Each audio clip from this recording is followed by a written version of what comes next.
How to give someone access to your Wix website.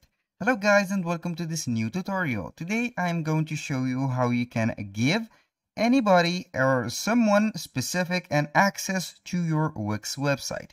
It is very easy and very simple.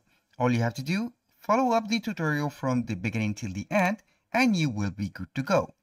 Now, the first step that you're going to do is to go to wix.com. Then simply you are going to sign into your account.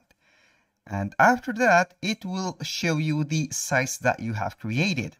Here is our site. We have only one site. If you want to create another site, you can go ahead and click on the plus button and create a new site.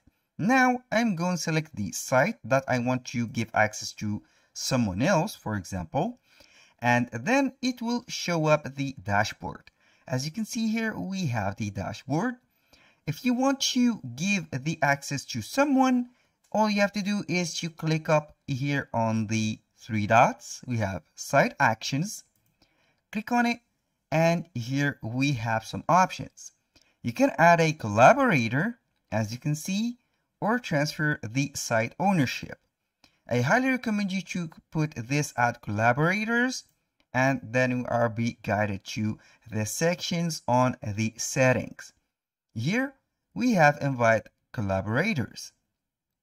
You are going to put the invitee email. Right here you can put up to 10 invitees. For example, I'm going to put this email as a test example. A little disclaimer guys, everything created in this video, such as email addresses, phone numbers, are created for the sake of the video. They are not used for any personal uses. Now I'm going to add, for example, Jack Smith. This is the first email. You can add up to 10 emails. As you can see, this is 1 out of 10. And here we are going to set the roles and the permissions for the member to be acting on your website. For example, you can add from general roles, a admin.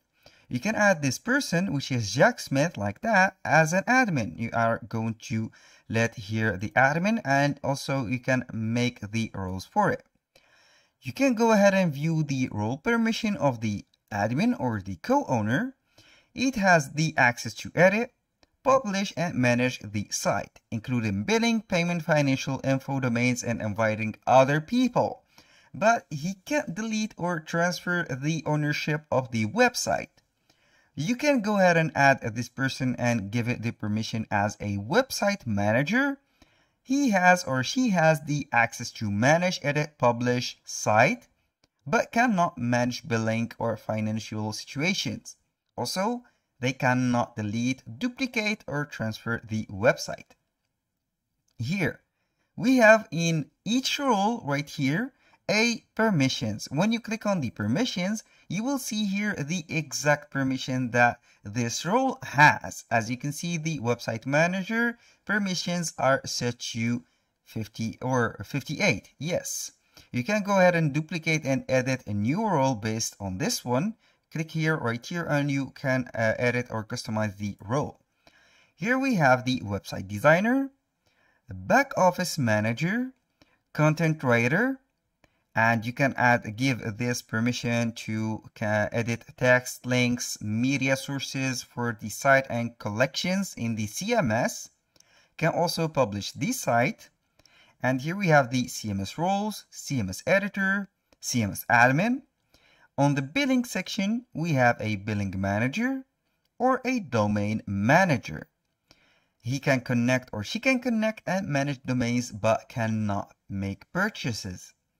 Here we have the marketing and customer management roles. We have the marketing manager, the customer relations manager or the CRM.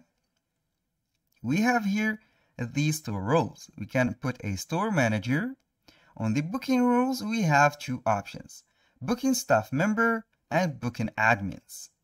Here we have the point of sale, and we have store manager, cashier, and also finally we have the payment roles. We have payment manager, payments admin, and financial manager. You can add a custom role right here by clicking on that, and then you are going to put the role title, the description, and you can set the permission for that role. And then you click on save and you have to grant the options. Now, for example, Jack Smith, I will give him the role of the website manager.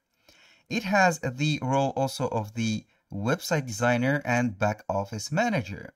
He can have all these permissions that are cited right here from the edit content, edit site, publish site, view dashboard, invite people, manage backups, manage store, and the whole point of sale permissions, for example, open cash drawer from POS, etc., etc. And also we have the customer management, site members, and a lot of options or permissions. When you set this, everything is set up, and you are going to click on send an invite, and it will be sent. Here, how you are connected. Let the Wix see how it is connected. You can go ahead and select the invite. For example, this invite for an agency or freelancer, a colleague at my business, a friend or family member, client, or someone else. I'm going to put, for example, an agency or freelancer. Click on done, and here we have the invitation was sent correctly or successfully. You can go ahead and add the another collaborators by clicking on this, and here we go with some new steps as we have managed before. From this roles and permissions section, you can go ahead and also manage the roles directly from here. Click on it, hit here, manage roles, and we have the general roles, CMS roles, billing roles, and you can see the roles right here. I'm going to see that. You can go ahead and modify the description, the role title, the permissions. You can go ahead and search for a certain permission, for example, design. Let's say that we are going to search for the like that. I'm going to search for finance like that, and here we have the permission of payment and finance, and here we can see the roles or the permission here enabled. View payments, manage invoices and quotes, manage payments option, and a lot of here. You can add some funds, manage the funds, and chargebacks. It's up to you to make these roles. Now you can go ahead and invite people directly for that role, which is the admin. Click on here and it will be set right away. For example, this is the admin and this is the predefined role and selected role. You can go ahead and put the email and we will repeat the same process and everything will be set. That was all for today's video. I hope you guys that you have enjoyed the content and hope to see you soon on the next one.